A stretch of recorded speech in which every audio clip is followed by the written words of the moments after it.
Sarah is a very special friend of mine. I really feel like God brought us together. I met her at a co-op, and through homeschool. It's like a homeschool co-op for our daughters. And I'm really so thankful for the friendship. I'm thankful that she puts up with me in all of just my imperfections and mistakes. And, you know, she just loves me for who I am as a person. And one of the things I love about her, I mean, there's many things I love about Sarah, is how, you know, she teaches me that it's okay not to be perfect in the garden. She teaches me, I mean, this is her property. Obviously, this is not mine. But sometimes I'll look at her tomatoes. She's like, we tried to trellis them. She's like, it didn't work out this time.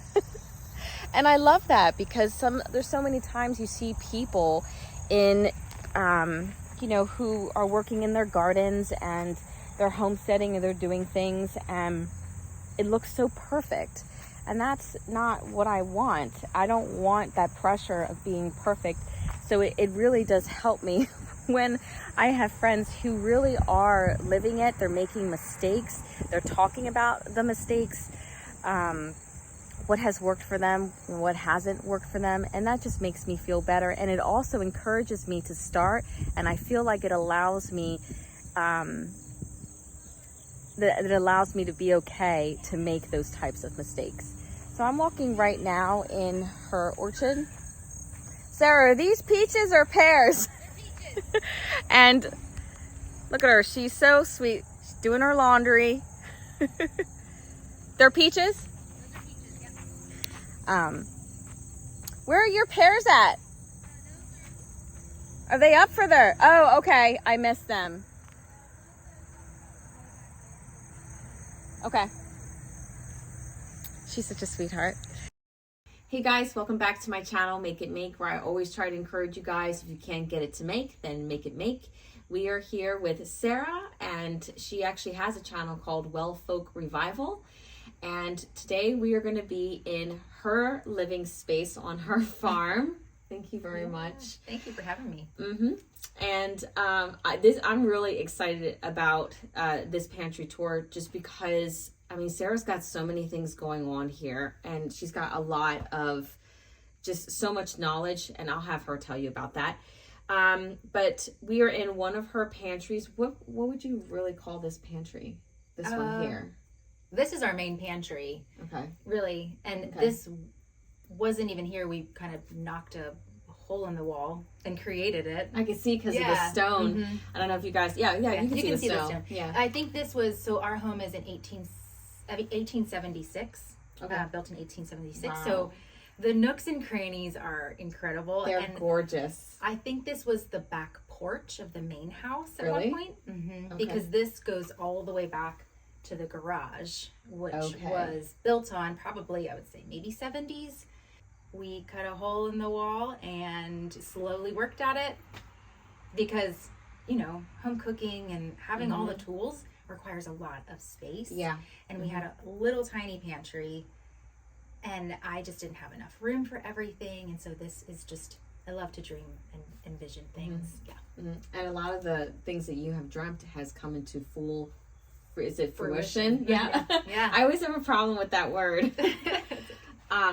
So, the pantry is absolutely gorgeous. I walked in here and I was like, the Lord has to humble my heart because, I mean, I love the stone. And we will take a closer look at these wooden shelves. Now, did you guys put these shelves in here? Can you tell me anything about them? Yeah, we absolutely did. So, like I said, this was literally a concrete floor. There we go. And I wanted to maybe put like a fun rug in here, but then the more I thought about it, it just gets really dirty. The dog loves to lay in Coming here, in and out, because it's cool in the summertime, and it reminds me of like a French European rustic. I don't know. It is pantry. So rustic. So, I love it. Yeah. So these, we were thinking of shelves, and my husband was like, "Why don't we just get live edge wood shelves?" So he went to a sawmill and got these. I think they're like 3 inches. They're nice. And the guy that was selling them to him was like, "Wow, you must put up a lot of food." And my husband's like, yes, we do. But he wanted something that was like solid because of the weight that was going to be on them. Oh, for sure. Yeah. And then we just have, I mean, there are a lot of times on our homestead, we have a lot of random things that just are laying around from building projects. My father-in-law is in construction and, you know, brings home remnants. Instead of putting them in the dumpster, he brings them over to us. How in the world are these? Yeah. They're like, screwed in. They're screwed in. Okay. They are. I'm like, this is sturdy. They weren't at first, and we were noticing that they were a little wobbly, and my husband was like, safety first. I don't want this falling on anyone, so he bolted them to the wall. But this top shelf is all like spices and herbs, things that we've dried from our garden, things that I get at the health food store in bulk. And I do have a helper that comes on a Monday just because I homeschool and all the stuff that we do. And she helps me just keep this clean. And she tries to alphabetize it for me. What? I know. She's an overachiever helper. She is. She's an incredible organizer. So like I need her in my life because literally the girls, when they put dishes away, things just get thrown random places and it gets like annoying because I'm like, where did that little piece to the food processor go? You know? Yeah. So organization would be better in here, but we make do. Yeah. But yes, she organizes it according to like A through like Z, and then so that we at least know where we're going in each section to find that the is herbs. amazing. Yeah. And that does help. That would help me. Oh my gosh. Oh, that's so awesome. All right, so I'm going to actually turn the camera around so you can see these spices. Guys, she is amazing. The stuff that she has here, I'm curious myself because I purposely did not go through the pantry ahead of time because I wanted to make sure that this was as organic as possible. So I'm going to turn the camera around to Sarah and she can explain to you what she has. So starting with A, we have a lot of herbs that I use or spices that I use to make elderberry syrup in the wintertime. So we grow elderberries on our farm and I actually just put them in the freezer and I actually have a video ready to go because Leilani has been encouraging me to post more on my channel. But anise is whole star anise, looks like this and it smells amazing.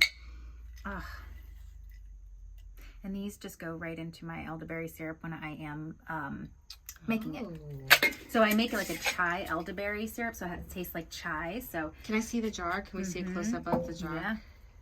Okay. Oh, that's beautiful. And it has that licorice taste. That's what anise tastes like. Oh, I smell it. I can smell it. Yes. And so my house smells incredible. Oh, that in smells the fall so good. and winter. Yes. This is astragalus root. This doesn't really have a smell, but this is something I add to my elderberry because it adds immune boosting properties. Okay. Yep. And everything is in glass in here because it's a farmhouse and we get rodents and that's like a problem. So everything has to be in glass and enclosed in this space. Some other fun things. This is beetroot powder. I knew I wanted to see what was in that. Tell me about that. I do not use this to make, I mean, some people use this in smoothies. I don't really eat a whole lot of smoothies, but we will use this for natural body care. So lip gloss, we will add it to our lip glosses and chapsticks. Really? Yeah. So you're using it as a dye? Yes. And did you make a video for that? You should! No, oh my gosh! Wait, okay, so you said that's just beetroot. Yeah. So it is the beets, or is it just? Yeah. So how essentially, did you do that? So just dehydrate it? I bought this. Okay. Like tell me all. But you can. So you can take beets and you can slice them thin and dehydrate them, and then grind them into a powder, and that's essentially beetroot powder. Okay. Yeah, and you can use it as a dye. So many things in nature you can use as dyes, natural dyes, for food coloring or for in body care products. So for us, we like to, dabble in body care products and play around with that. So something else that you can use to dye is, let me count, or let me do my alphabet. Calendula, where is it? Here it is. Okay, this is calendula. This is a flower. It's like a resiny flower, and I can show you what that looks like in the garden as well. But we dry this in the summertime and we use it to make calendula salve, but it's like a yellow color, and so you can use this to dye as well. And what do you use it for, like besides dyeing, could you use it for anything else? I've never heard of it. Oh, okay, yeah. So you can make tea with it, and like I said, we make a salve with it. So we'll soak it. And what is a salve? You'll have to excuse me, but like I don't know what that. Maybe I do know, but I don't. So like a skin, like an ointment for your skin. Oh, okay. So we'll soak that in olive oil, the flowers in olive oil, and then we let that just sit on the counter for a couple weeks. Strain it off, and you can use it just like that on your skin. It's really soothing to like poison or any cuts or abrasions. We'll add some lavender oil to it. You can use it like that, but then we'll mix beeswax in to make it thicker. And then anytime my kids have like chapped skin in the winter time, like, you know, their skin gets chapped from being outside, or the chapped lips and the runny noses, we'll use that and it just cures it up real quick. Let's see what else is really interesting. What is in here? Oh, this is fun. I did a video on my channel on goji berries. Yes, you have them growing outside. I'm going to show a shot of that. Yes, definitely tell us about those. Okay. They were fun when we were teaching the canning class. The girls really liked those. Yeah. See if they smell like. They don't really have a smell, but goji berries, I'll show you. Let's see, what would be the best way?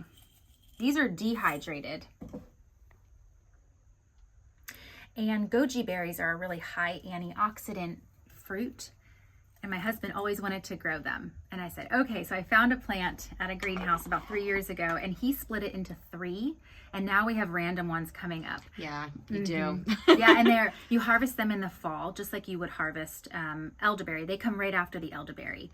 And so I add these to my elderberry syrup because they increase the antioxidants. And antioxidants in our body fight free radicals. So I like to always tell people it this way. If your child stuffed rocks in your exhaust pipe of your car, that exhaust has nowhere to go. And so essentially in your body, if you don't have anything to collect the metabolic waste, those free radicals in your body, that cell, the cell waste, then that causes inflammation and dis-ease. And so we need to eat those high antioxidant fruits and vegetables that God created for us. And so elderberries and goji berries is one of those things. So I dehydrated some for an experiment, but it took a really long time. So I'm freezing the rest of them. Okay. Just like I would with my elderberries. Share what this is. Okay, so this is echinacea that I got at the health food store. We have a beautiful health food store around us that has, it's seriously this in, like, it would be probably my whole kitchen in big gallon jars of bulk herbs and spices and medicinal herbs. So I will go there and get some stuff that I need, but echinacea I will add to my elderberry syrup, or I'll make a tea out of it for immune support. We grow it as well. So this is just the leaves. You can see in there. The leaves and the flower. Echinacea root, you have to have, your echinacea plant has to be about 2 years old to harvest the root. Really? Yeah, because you don't want to take the whole plant. You're just taking part of it. Okay. So I haven't harvested any of the root because I love my echinacea plants. They're so beautiful. So we'll have a little bit of what we've grown and a little bit of the health food stores. All right, so a lot of this is more just your everyday oregano. This is smoked paprika, onion powder. There's oregano back here. I love oregano. Oh, I know. I go through so much of it. I'm like, put it in the bread, put it in the pasta sauce, put it in the. Yeah. I'm constantly using it, and I just any excuse to use oregano, I love it. Yes, and I actually did dehydrate some this year for the first time. Normally, I just buy it because we use so much of it, but I thought I'm gonna try this. But yeah, oregano, pepper flakes, black peppercorn, like a beef soup flavoring. Rosemary, sage. Sarah, this is an amazing pantry. I'm like coveting thy pantry. Oh, okay. So I talked a lot about eating organ meat because it's so nutrient dense. Yes, you do. Oh my, I am trying so hard to get there. Just keep going. Go ahead. Okay. I know it's that mind over matter, and trust me, I have like gag reflexes. Yeah, a lot. I know. I know what you mean. Like someone a couple years ago, they had killed a pheasant for me on their property, and they were like, "Hey, I saved the heart for you," and I was like, "Thanks," but actually that was like, it was really good of him to do that. Like, and I just, I did eat it, but it wasn't without like, it's like this whole mental disgust that I had to completely get over. Yeah, and it's one of those things that's like our ancestors would eat the organs first, and now we're the ones that just throw it away because we're like, bah, but it has the most nutrients in them. And so instead, if you are still like, okay, I'm still going through like, how do I eat this? This is called pluck, and it's a seasoning that is so good. And we put it on popcorn, and we put it in soups and stews, but it's a seasoning made with organ meat. Really? Yes. Yeah, okay. I'll give you one to try because I have a few of them up here. Thanks. You didn't have to do that. It's really good, but it's a way to get the organs into your diet. You're just going to sprinkle it on. You're going to eat a little bit every day. Is it going to be the same as eating, liver every day? Not the same, but at least it's a starting point. It's a wonderful alternative. Yeah. Yeah, that's great. It's really good. So I'm going to put this aside for you. Oh, you don't have to. Yep, absolutely. So sweet. I have a bunch because I like to gift them. Sarah has a very giving heart. Every time I come here, I leave with something. I'm like, you don't have to. No, people always ask us, well, why don't you sell things, from your farm? For us, we like to teach, and it's a blessing to be able to give our extra and, just bless people. Absolutely. Yeah. Absolutely. So. All right, so Sarah's going to show us her tinctures, and I'm really excited about this part. I am really limited in my space as far as what I can do. I would love to do so much more with like animals and things like that. But I know what I can do. I know that I can make it make. And tinctures is one of the things that I really want to learn about. And Sarah, go ahead, tell me, teach me. Yeah, teach my audience. So tinctures is something that I learned from a friend of mine, and I thought it was something that was really intense, but it's not. So you take your fresh herbs. This is this is wormwood. I'm like, this is wormwood. We talked about this right back there. I don't think so. No, wormwood is. No, we didn't. No, wormwood. You can. Okay. Yeah, it kills parasites. And living on a farm. I'm like, it's okay to. It's all natural, right? What am I worried about? Okay. Yeah. But where you take, I'm thinking in order to kill a parasite, I'm thinking chemicals, Yeah, no, completely safe. Yeah. Wait, is this canned? No, it's just been in here since last October. Oh, really? There we go. Okay. Oh, interesting. Very interesting. I'm going to show a close up. Okay, sorry, I keep interrupting you. No, you're fine. So essentially you take your fresh herbs. I like to do it on, from what I've learned from my friend, full moon. And you want to make sure that it's after the rain and no dew, so they're dry. Okay. And you pack them in a jar and you pour 100 proof vodka over it. I thought I smelled alcohol. Yeah. Okay. And then it sits for at least 6 weeks, and you're tipping it up and down. You can this has been in for an entire year. And you're supposed to decant, which decant means you strain off. Okay. All the herbs, the liquid from the herbs. And then you can jar it. And I usually just put it back into like a mason jar and keep it in a dark place. You can use a dropper bottle. After it's been... Yeah, this is yarrow. And yarrow helps with female hormones and bleeding, heavy bleeding. Oh. So women will use this for like heavy periods, cramping, that kind of thing. Mm-hmm. Can I smell that? Yeah. I'm the one that wants to see, touch, and smell everything. And so really you just need a couple drops in water. There we go. When you were talking about the wormwood, you said that it killed parasites. You talk about like internal. Okay, I didn't know if it was like for plants. I'm sorry. I know nothing about this. So I'm like, okay. And this is for like internal bleeding. Internal bleeding or heavy cramping. Yeah. Okay. Yeah. And yarrow can also be yarrow in the garden. There's a certain kind of yarrow, not the pretty yellow stuff, but the white stuff you see out in nature. Okay. The leaves you can dry and then pulverize. I may even have some. Yeah, here it is. Pulverize. And if you have bleeding, like a deep wound, you would just take it and like sprinkle it on your wound, and it stops the bleeding. Oh, may I show them a close up of that?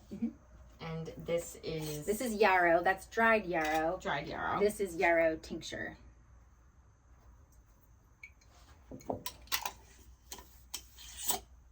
Thank you very much. You're welcome. Yeah, you can tincture anything. You can tincture echinacea. I've done motherwort. Okay. Yeah, you can anything herbal you can dry and make a tea, or you can make a tincture. Yeah. So a tincture is something that's like saturated in what, oil, alcohol, or now does the type of alcohol matter? Or like the vodka, like the quality of, I'm sure it does, right? Yeah. Okay. Yeah. You want to get a good quality vodka. Okay. And again, 100 proof. If you don't have a sensitivity to alcohol, glycerin will work too because it's alcohol derived. Okay. And so you can get a glycerin, and you'll see maybe some tinctures on the market that they have glycerin in instead of alcohol. Okay. Yeah. And so the difference between soaking your herbs in olive oil is, this is more of a, what would the word be? Yeah, you're making an oil rather than a tincture. Okay. And your herbs have to be dry. What is the definition of tincture? What is like is it medicine? It would be, yeah. That's how I think of it. Yeah. I think of it as just as medicine. Yeah. Okay.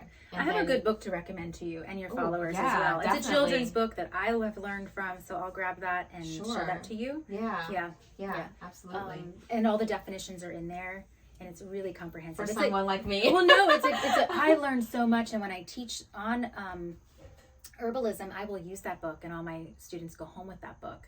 Oh, that is great. Yeah, because it's not just, it's a kid's book, but it's one for all ages. Yeah. Yeah. No, it's great for someone like me that wants to learn, because I'm not the one that's like, I need like little bits at a time. Yeah. In order to like, and then I'll keep digging deeper in. Yeah, and that's what this book does. So yes, but the difference is with oils, you want to make sure that the herb is dried or it'll mold. Oh, okay. Mm-hmm. So completely dried. Completely dried. Okay. Yes. It'll mold in the oil. Yes. Really? Mm-hmm. Okay. I did not know that. It'll kind of ferment and pop and a little mold on the top. Yes. Okay. Yeah. Okay. All right, and we are going down into the cellar, basement / other pantry. It's definitely an old farmhouse cellar. So this is our cold room that we put in. I shared with you guys that our fridge broke and we put this in. We're gonna head on in.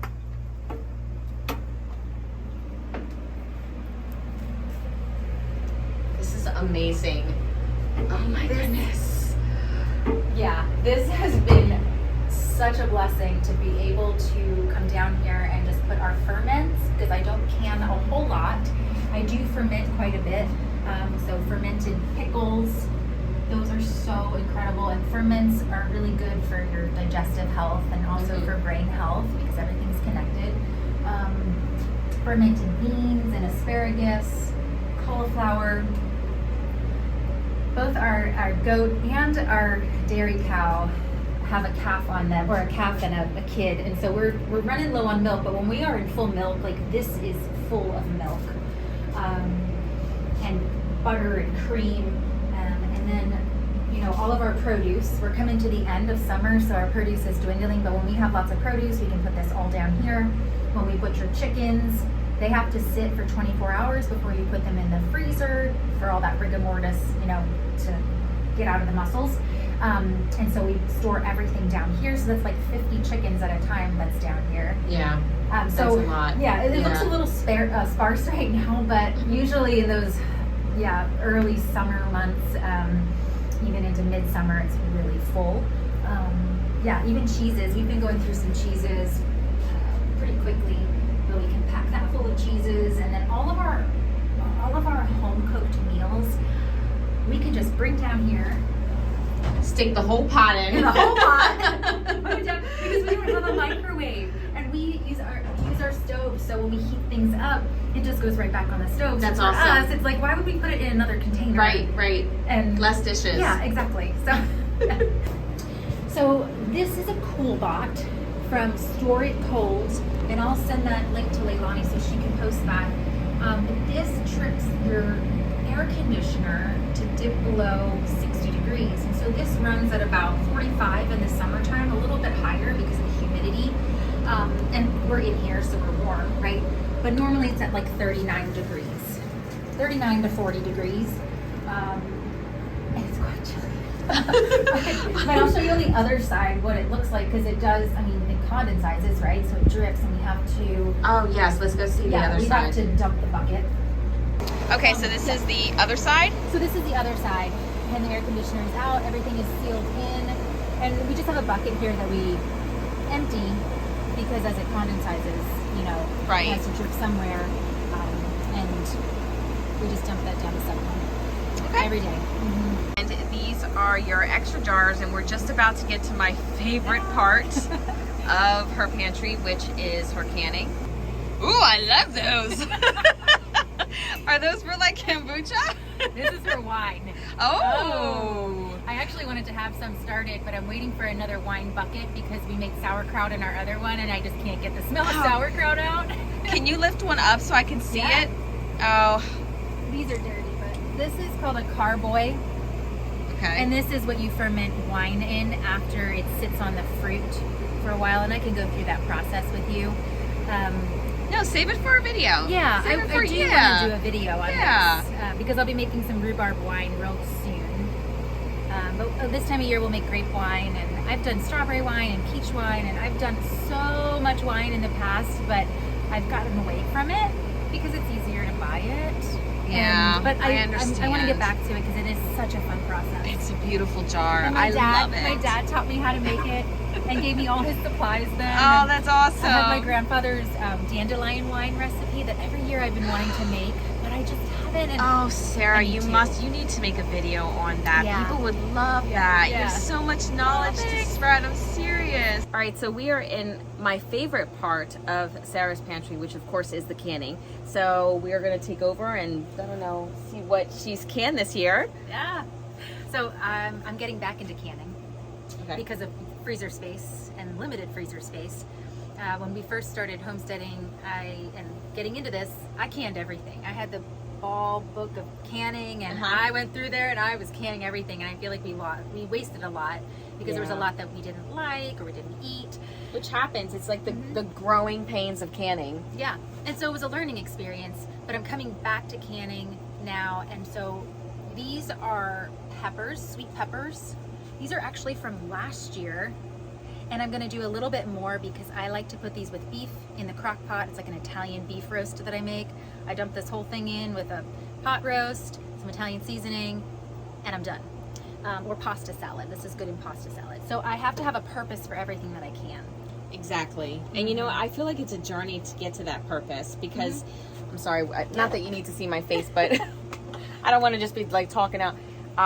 When I started canning, I wanted to can everything under the sun, but now I feel like I'm finally getting to that point. You're better with words. How would you say that? Like, to that final destination or whatever.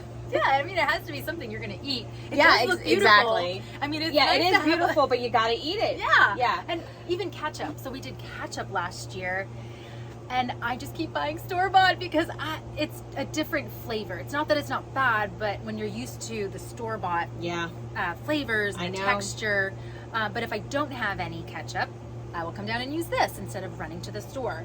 So I don't know if you could see how dark it is. Kind of a thicker consistency, and I keep my skins on my tomatoes, which adds a little bit more of a texture to my ketchup. Maybe that's why. But yeah, I think everything has to have a purpose. It does look beautiful, and it is nice to show a beautiful can spread and like, look what I did. But if you're not going to eat it, or your family's not going to eat it, then that's kind of wasted time and wasted shelf space. And food. And just wasted food. Yeah. Exactly. I told you that I love to ferment pickles, and we ferment a lot of our produce, but I do like to have some shelf stable pickles because come February, we're usually out of our fermented pickles and we still need pickles. So these are some pickles. My daughter, who is 13, actually started canning, and she loves canning, so she did these pickles. Good for her. Yeah. These are a different flavor because she used apple cider vinegar instead of white vinegar, so they're a little bit more of a sweeter pickle, not like sweet pickles, but still dill. So we have a few of those on here. Wait, but so the apple cider made them sweeter? like a little bit, because apple cider vinegar is a sweeter vinegar. See, yeah. we had that. Look at me trying to pop myself.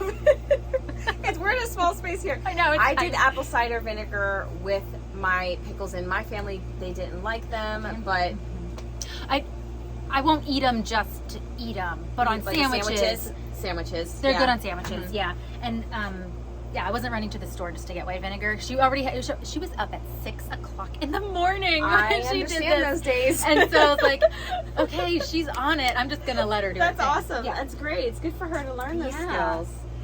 Peaches. We haven't done peaches in a long time, and the girls kept asking me, "Can we have peaches? Can we have peaches?" So this is a sugar peach. Like I just did all sugar.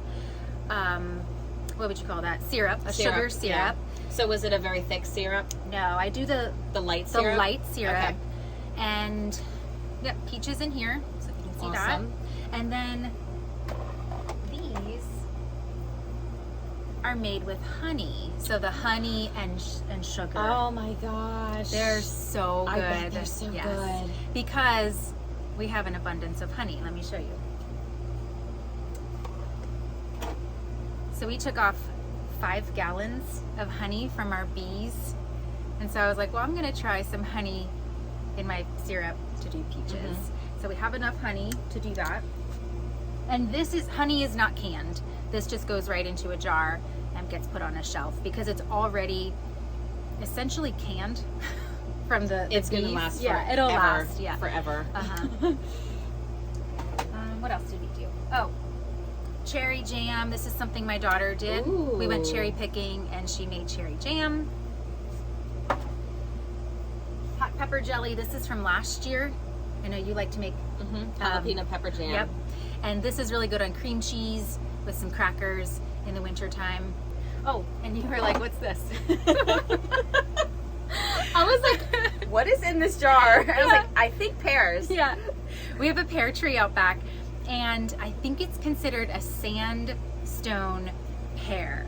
And when we moved in, I didn't know how to use this pear because it never ripened. It never got soft. Really? And so, yeah, and I'll show them to you. They're the oddest pear. Is it supposed to be like that? Yeah, so I did some research, and that is grandma's canning pear because it keeps its consistency and its texture and its firmness when you can it. So we did some fancy ones without the skin, and then we did some regular ones, rustic ones is what we call them, with the skins on. Have you tasted them yet? Yes. And how do they taste? They have a gritty consistency. They're gritty. Okay. So the girls don't like them a whole lot. Okay. I mean, these are from last year. Okay. And I'm keeping them on the shelf, and we'll use them for something. Yeah. Okay. And then tomatoes. So these tomatoes are from last year, so I'm using those up. Some crushed tomatoes or it's just a puree. So I keep my skins on and my seeds in, and I just puree them, and then I can use it for sauce, pizza sauce, tomato sauce, soup stews, all the things. Yep. And what is this? I'm like looking in here. oh, grape juice. Ooh. Yeah. So this is That's grape beautiful. juice. I do have a video on this. We used the tool behind you. Oh, a juicer. Yep. Oh, this is fun. My friend has a juicer just like this. Yeah, it's an old one. She does the elderberry because she has a ton of. Oh. Well, she's a huge, as you know, elderberry tree. Yeah. How big they can get. Yep. So we juiced some grapes, and this is a concentrate. So we'll mix this with water, and just drink it throughout the winter, or make jam, or not jam, jelly. We like grape really? jelly. Okay. Yeah. And that's it. That's all I have canned. I'm gonna do applesauce yet this fall, some green beans, and I would like to do meat. A friend of ours gave us some canned meat, and I'm waiting for a winter day to eat it, but I want to try meat this year. Yeah. I love that you have canned meat. It's my favorite thing to can. Well, one of my favorite things, like tomatoes. I always say tomatoes. Tomatoes, yeah. I just want to say thank you so much to Sarah for letting us come into her pantry. She is just the sweetest. I really do hope that you check out her YouTube channel because, guys, She is so knowledgeable. I am so humbled, you know, every time I'm with her, just because I learn so much from her, and you can too. I highly recommend her. She's worked really hard, her and her husband, to take a farmhouse and just their whole journey and to where it's at today. And they're still learning and growing, but gosh, do they know so much. So definitely check them out. And as always, take care and God bless.